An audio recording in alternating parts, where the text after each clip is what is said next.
नमस्कार मेरे प्यारे बच्चों। आज मैं आप लोगों के लिए एक नए सवाल के साथ उपस्थित हुआ हूं। तो ये नया सवाल है, बिल्कुल ही नया सवाल है। एनसीईआरटी एग्जाम्पलर है, ठीक है। एनसीईआरटी बुक का एक एग्जाम्पल है।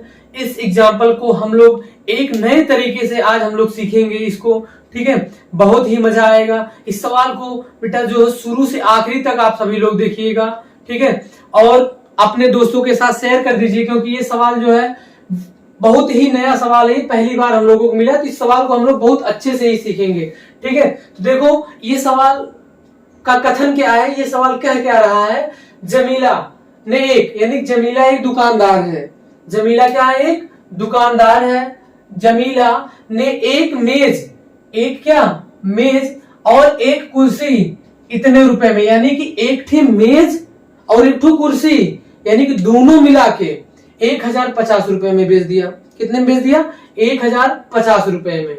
1000 के रुपए में 50 रुपए में, यानी कि जमीला जो था एक कुर्सी, एक मेज और एक कुर्सी इतने रुपए में बेची। कितने रुपए में बेची? इतने रुपए में, 1050 रुपए में बेची। जिससे उसने बेची, बेची मतलब ये कौन सा मूल्य हुआ? विक्रय मूल्य। हाँ याद रहे, ये बेचना मतलब कौन सा मूल्य हुआ? विक्रय मूल्य। कौन सा मूल्य हो गया? विक्रय मूल्य। तब सवाल को अच्छे से समझ पाओगे, क्योंकि हम सवाल को बढ़िया से समझा के आप लोगों को तभी आगे सवाल को लगाएंगे हम। देखो जमीला एक दुकानदार है जिसने एक मेज और एक कुर्सी को 1050 रुपए में बेच दिया। क्रय मूल्य तो है नहीं, विक्रय मूल्य है, ठीक है। जिससे उसने उसे, यानी जिससे उसे मेज पर 10% लाभ, यानी कि मेज पर उसने क्या परसेंट लाभ कमाया? 10%। मेज पर उसने 10% लाभ कमाया और कुर्सी पर उसने क्या परसेंट? 25% लाभ हुआ। यानी कि जब मेज को उसने बेचा तो 10% उस पर लाभ मिला। यानी 10% का मतलब समझते हैं ना, यानी 100 रुपए की कोई वस्तु है, अगर 10% लाभ पे बेचेगा तो उसको 110 रुपए मिलेगा। यानी कि उसको बेचेगा तो उसको कितने में बेचेगा? 110 रुपए में। यानी 100 रुपए की कोई वस्तु है, मान लीजिए मार्कर 100 रुपए का। अगर हम इस मार्कर पे 10% लाभ कमाना चाहते हैं तो इस मार्कर को हमें कितने का सेल करना पड़ेगा? 110 रुपए का, तभी हमें 10 रुपए का प्रॉफिट होगा, लाभ होगा। यदि उसे मेज पर 25% लाभ होता, क्या परसेंट? यदि वह, यानी कि 10 के बजाय अगर मेज पे 25% लाभ अगर कमाता, कितना कमाता? 25%। और कुर्सी पर वह 10% लाभ कमाता, लाभ लिया होता, तो उसे कुल 1065 रुपए, यानी 15 रुपया इससे ज्यादा मिलता। तो कहीं ना कहीं मेज का दाम ज्यादा होगा इस हिसाब से, ठीक है। क्योंकि अब मेज पे जब 25% लाभ कमा रहे हैं और उसके बाद कुर्सी पर 10%, तब जो विक्रय मूल्य आ रहा है वो 1065, नहीं तो उस तरह से 1050। तो प्रत्येक वस्तु का क्रय मूल्य ज्ञात कीजिए। प्रत्येक वस्तु मतलब द्वितीय वस्तु तो है भाई, तो प्रत्येक मतलब बहुत ज्यादा तो है नहीं, द्वितीय वस्तु एक ठू मेज एक ठू कुर्सी, एक ठू मेज एक ठू कुर्सी, यानी कि कुर्सी और मेज का विक्रय मूल्य ज्ञात करना। अब हम लोग सवाल को सॉल्व करेंगे, बहुत ही अच्छे से देखेंगे। एक फार्मूला थोड़ा सा पहले समझ लीजिए। विक्रय मूल्य बराबर, इस चीज को अच्छे से अगर समझ जाते हैं, विक्रय, विक्रय मूल्य किसे कहते हैं? जब कोई वस्तु दुकानदार के द्वारा किसी, ठीक है, कस्टमर को बेची जाती है उसे विक्रय मूल्य कहते हैं। और जो क्रय मूल्य होता है, जिसको इसकी कॉस्ट प्राइस होती है, वो दुकानदार अपने कॉस्ट प्राइस से जो मतलब कमाता है लाभ, वो हमारा विक्रय मूल्य, लाभ के तहत ना। तो ये देखो विक्रय मूल्य बराबर क्या होता है? क्रय मूल्य, क्रय मूल्य प्लस लाभ। लेकिन लाभ क्रय मूल्य प्लस लाभ होता है, लेकिन लाभ निकलेगा कैसे? अगर लाभ प्रतिशत में दिया गया है तो हो जाएगा क्रय मूल्य, क्रय मूल्य गुणे प्रतिशत, ठीक है। जितना प्रतिशत रहेगा, जितना भी प्रतिशत, जैसे 25% है, एक्स परसेंट हो गया, गुणे लाभ प्रतिशत, यहां लिखो तो सही रहेगा ज्यादा। लाभ प्रतिशत, अब बटा में कितना बेटा? 100। ऐसे ही हुई, यानी कि विक्रय मूल्य जब निकाले हुई, लाभ प्रतिशत में दिया रही, तो क्रय मूल्य प्लस विक्रय, सॉरी, क्रय मूल्य होगा, क्रय मूल्य जो मानोगे आप उतना, प्लस क्रय मूल्य का 10%, यानी क्रय मूल्य को तो 10% निकाला जाए, और बटे कितना? 100। तो ये फार्मूला इंपॉर्टेंट है, बगैर इसके ये सवाल लगने वाला नहीं है। इस सवाल को लगाने के लिए हम लोग देखो ध्यान से सवाल को लगाते हैं। तो सबसे पहले हम लोग मानते हैं, पहले मेज है तो माना, ठीक है, मेज का क्रय मूल्य बराबर x रुपया। कै रुपया बेटा? x रुपया। तो कुर्सी बच गई है। अब कुर्सी की तो भाई वाई मानना पड़ेगा जो, क्योंकि एक्स वाई है, या ए भी मान लो। कुर्सी का क्रय मूल्य बराबर कै रुपया? y रुपया। कोई दिक्कत नहीं होनी चाहिए। ठीक है, जब इसका निकाल लिया गया, अब देखो दोनों का विक्रय मूल्य पहले निकालो। पहले हम लोग क्या निकालते हैं? मेज का विक्रय मूल्य। तो यहां पे लिखते हैं मेज का विक्रय मूल्य। मेज का विक्रय मूल्य बराबर क्या हो जाएगा? मेज का विक्रय मूल्य यानी कि मेज का क्रय मूल्य प्लस मेज का क्रय मूल्य और गुणे लाभ कितना है मेज का? लाभ कितना लेते हैं? 10%। 10% अब बटा कितना? 100। ठीक, ये कितना है? ये 100x अब प्लस 10x अब बटा कितना? ये हुई है 100। ठीक, ये आ गया कितना? 110x बटा 100। आप लोग चाहो तो इसको काट दो, काट ही दो तो अच्छा रहेगा। इसको काट दीजिए 0 0। ठीक, तो ये आ गया वास्तव में 11 बटा 10x। समझ में आ गई बात? तो ये हमारा मेज का विक्रय मूल्य आ गया। और फिर हम लोग कुर्सी का विक्रय मूल्य निकाल लेते हैं। कुर्सी का विक्रय मूल्य, कुर्सी का विक्रय मूल्य कितना हो जाएगा? कुर्सी का क्रय मूल्य y रुपया प्लस y प्लस कितना %? 25। 25 बटा 100। कुर्सी का क्रय मूल्य प्लस क्रय मूल्य गुणे परसेंट, 25% बटे 100। तो ये आप लोग काट सकते हो। 25 करना 25 चौका 100। तो ये हो गया कितना? 4 1 5y। कितना हो गया? 5y बटा में 4। ठीक, अब दोनों क्रय मूल्य मिला के, सॉरी दोनों विक्रय मूल्य यानी कि मेज का विक्रय मूल्य 11x बटा 10 और कुर्सी का विक्रय मूल्य मिला के कितना हो गया? 5y बटा 4। तो इतना मिला के टोटल हमें कितने में बेचा? वो टोटल बेच दिया उसने 1050 रुपए में, यानी कि 11x बटा 10 प्लस प्रश्नानुसार है प्लस 5y बटा 4 बराबर में कितना? 1050। तो आप लोग इसका इसमें गुणा कर दीजिए, इसका इसमें गुणा कर दीजिए। इसका इसमें गुणा करेंगे तो कितना आ जाएगा? 44x। इसका इसमें गुणा करेंगे तो कितना आ जाएगा? 50y। अब बराबर में कितना आ गया? 1050 और पूरे का बटा 40। इसका इसमें गुणा कर दीजिए। आप लोग गुणा कर देंगे तो हो जाएगा 44x और प्लस 50y और उसके बाद बराबर में 4 पंचे 20, पूरा 20 लिख दीजिए। 4 का 4 हो जाएगा इतना। ठीक है, आप लोग जो है इसमें से 4 कामन कर सकते हैं। सॉरी 4 नहीं कामन करना, 2 कामन कर लीजिए, सही रहेगा। 2 कामन कर लेंगे, कितना आ जाएगा? ये 22x और प्लस 25y और बराबर में आ गया आपका ये 4200। ठीक है, 2 से काट दो, इसको काट दोगे कितना आ जाएगा? 2 1 2100 रुपए, यानी कि 2x 22x और प्लस 25y। ये आ गया आपका समीकरण नंबर 1। आप इसको बना लो, कितना बना लो? समीकरण नंबर 1। तो इस प्रकार से हमारा पहला समीकरण बना। ठीक ऐसे ही हम दूसरा समीकरण बनाएंगे, सेम ऐसे ही मान के, बस केवल यहाँ पे अब की बार मेज का विक्रय मूल्य, यहाँ पे इस इक्वेशन को हम नहीं मिटाएंगे क्योंकि इसको और इसको नहीं मिटाने वाले हैं। बस यहाँ का 25 यहाँ लिख देना है, यहाँ का 25 यहाँ लिख देना है और यहाँ का 10 यहाँ लिख देना। बाकी जो सोल्यूशन में आएगा वो आएगा ही आएगा। ठीक, तो यानी कहने का मतलब ऐसे आएगा 25x और 22y और कुछ इधर आएगा जो आएगा। ठीक है, तो आप लोग इतने का स्क्रीनशॉट ले लीजिए। ठीक है, आगे का इक्वेशन हम बताने वाले हैं। ठीक है मेरे प्यारे बच्चों, आप लोग इसका स्क्रीनशॉट ले लीजिए।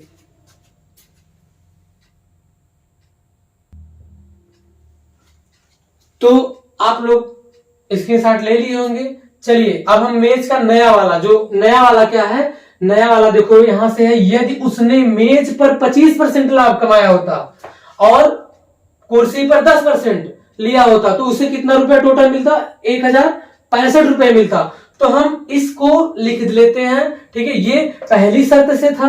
अब दूसरी शर्त से क्या आता है, हम इस चीज को पूरा का पूरा मिटा देते हैं, उसके बाद अच्छे से समझते हैं फिर। ठीक, इस चीज को मिटा दिया गया। अब देखो ध्यान से, मेज का विक्रय मूल्य नया वाला जब अगर 25% कमाते हैं, तब मेज का जब 25% कमाते हैं तो ये हो जाता, मेज का तो क्रय मूल्य 100 रुपया माना गया है, प्लस यक्स और गुणे 25/100, 25 से करना 25 से का 100, ये हो जाएगा 4 1 5, यानी कितना आ जाएगा 5x/4, 5x/4, 4 1 कम 4, यहां पर 1 मान के,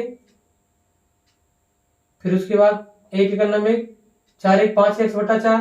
ठीक है, अब कुर्सी का निकाल लेते हैं इसी प्रकार। कुर्सी का हम लोगों ने क्रय मूल्य कितना रुपया माना है, y रुपया माना है, तो प्लस y का माने गुड़ा, y का क्या परसेंट, 10%, 10% निकालेंगे, बट्टा कितना कर देंगे 100, 0 से 0 उड़ा दो, मतलब काट दो,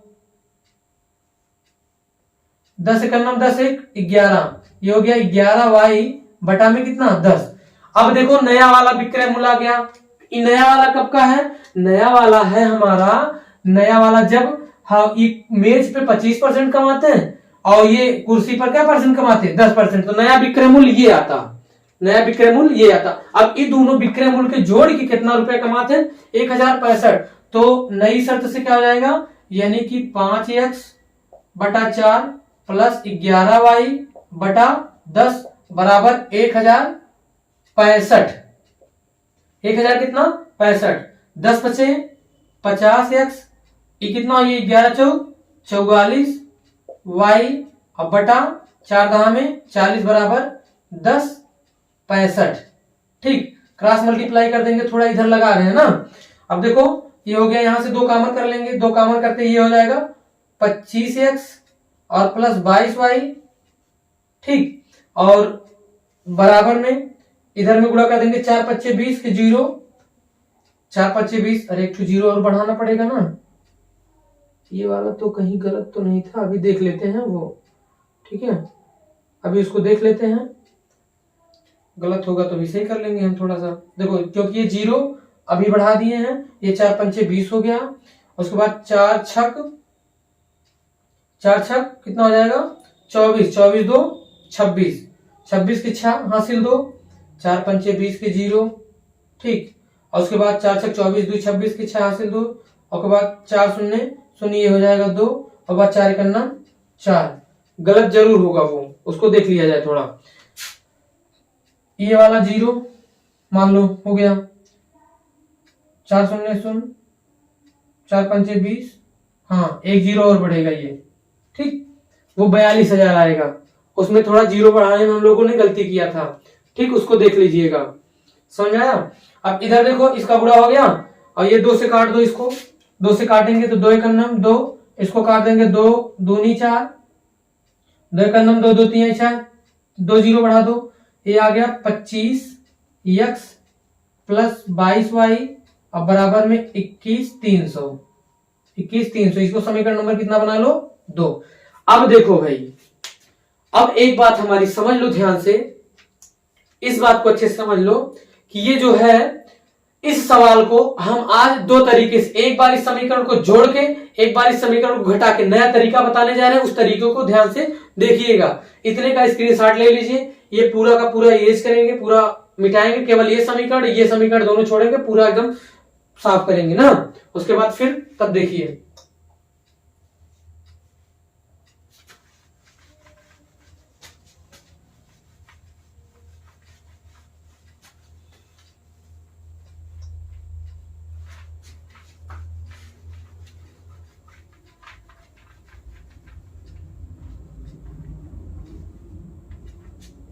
हाँ तो देखिए, हम लोग क्या करते हैं, समीकरण 1 व 2 को एक बार जोड़ देते हैं। जोड़ने के बाद देखो ये काम कब होगा, जब आप लोग देखिएगा यहां पे समीकरण 1 और 2 को ये काम कब करना है, इस बात को भी अच्छे से समझ लीजिए। ये क्यों किया गया है, क्यों किया गया है, इसलिए किया गया है। ये देखो कितना लिखा गया है, 25x प्लस 22y। ठीक है, अब बराबर में क्या आता है उससे नहीं मतलब, यहां पे 22x और प्लस 25y, यानी कि x का गुणा इसमें y का गुणांक है, और इसमें y का गुणांक, इसमें x का गुणांक है। तो इस कंडीशन में जो मतलब x का गुणांक एक में, उसमें y का गुणांक हो उस समीकरण में, उसमें y का गुणांक, इसमें x का गुणांक हो, तो इसी तरीके से आप लोगों को जब आएगा सवाल, ठीक है, तब आप लोगों को बहुत ही आसानी से, सावधानी से एक काम करना, बहुत अच्छे से आ जाएगा, ज्यादा कैलकुलेशन नहीं बड़ा होगा इसमें। देखिए अगर अभी हम लोग करते 25 से गुणा इसमें करने पर, 22 से गुणा इसमें करने पर, तब बहुत ज्यादा कैलकुलेशन हो जाता। तो इस कैलकुलेशन से बचने के लिए हम लोगों को एक काम करना है। क्या करना है बताने जा रहे हैं। समीकरण 1 को, समीकरण 1 व 2 को जोड़ने पर, ये बिल्कुल नया है, ठीक है। तो 1 व 2 को जोड़ेंगे तो ये 25 और इसको जोड़ेंगे, x वाला जुड़ जाएगा, कितना आ जाएगा जब जोड़ेंगे, ठीक है। जोड़ेंगे तो भाई ये आ जाएगा आपका 25 और 22 को जब जोड़ोगे तो आएगा 47। कितना आ जाएगा 47 x, कितना आ जाएगा 47 x, 5 2 7 2 2 4, ठीक है।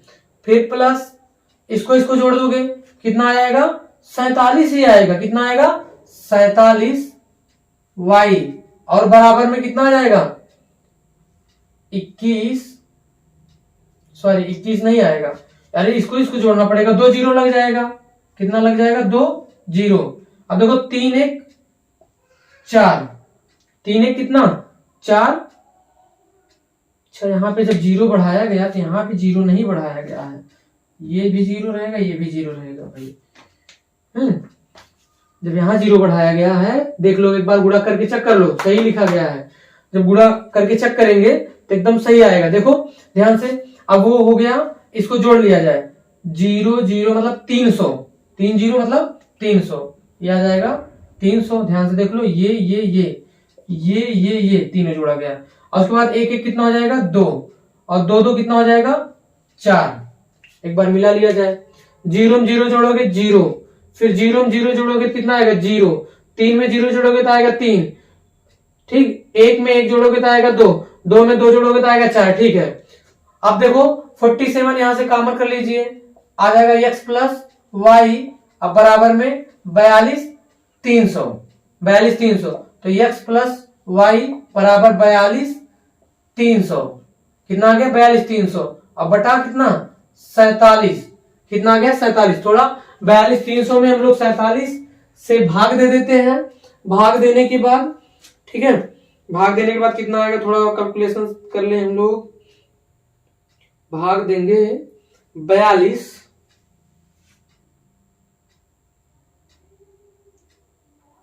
300 भागे 47 आएगा 900, कितना आएगा 900। इसको जब आप लोग काटोगे तो आएगा बेटा 900, यानी कि x प्लस वाई बराबर में आ गया 900।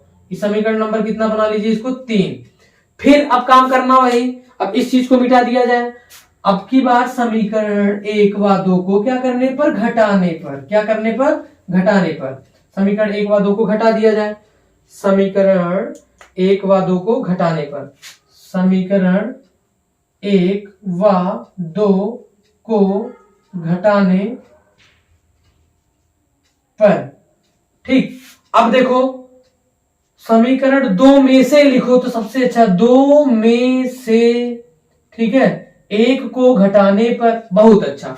25 में से 22 चला जाए तो आई 3x, 22 में से 25 चला जाए तो माइनस आई 3y, कितना आई 3y, और इनमें से ई वाला चला जाए कितना आई 2100, मतलब 21300 में से 21000 चला जाए पूरा आई 300, 3 का कॉमन, तो x माइनस वाई बराबर में आइए 300, तो x माइनस वाई बराबर में आइए 300 बटा 3, काट दे बताइए 100, तो x माइनस वाई बराबर में आइए 100। बस अब देखो पूरा का पूरा एकदम समीकरण हमारा बहुत ही आसान बन गया, समीकरण नंबर 3 व 4। तो बेटा ये था हमारा नया तरीका। नया तरीका क्या था, जब हमारा x का गुणांक उस वाले समीकरण में y के गुणांक के बराबर होगा, और इस वाले समीकरण का y का गुणांक इसमें x के गुणांक के बराबर होगा, तब हम इस कंडीशन में एक बार समीकरण के पहले दूसरे के जोड़ दे, और बाद समीकरण 1 2 की क्या कह दे, घटा दे, और फिर बाद कैलकुलेशन हमारा बिल्कुल आसान हो जाएगा। थोड़ा सा इसमें हम लोगों का कैलकुलेशन देखो, कैलकुलेशन जब ज्यादा होता है तो थोड़ा सा गुणा में या भाग करने में थोड़ा सा कहीं गलती हो जाएगा तो उत्तर बहुत गड़बड़ आएगा। तो इसलिए हम लोग बहुत ही आसानी से इस सवाल को लगाएंगे। अब हमें मतलब है 1 2 से तो बिल्कुल मतलब नहीं है, मतलब है हमें 3 और 4 से। ठीक है, कैसे? 3 और 4 से। समीकरण 3 व 4 को देखो ध्यान से, इसको लिख देंगे यहाँ पे समीकरण, ठीक, समीकरण 3 व 4 को घटाने पर क्या करेंगे? 3 व 4 को घटाने पर तो x प्लस वाई बराबर 900 और x माइनस वाई बराबर 100 क्या कर दो? घटा दो। घटाने पर चिन्ह लगेगा हमारा, ये हो जाएगा माइनस, ये माइनस का हो जाएगा प्लस। इस बात को बहुत अच्छे से बताया गया, अगर नहीं होगा पता तो आप लोग वीडियो को देख लेना।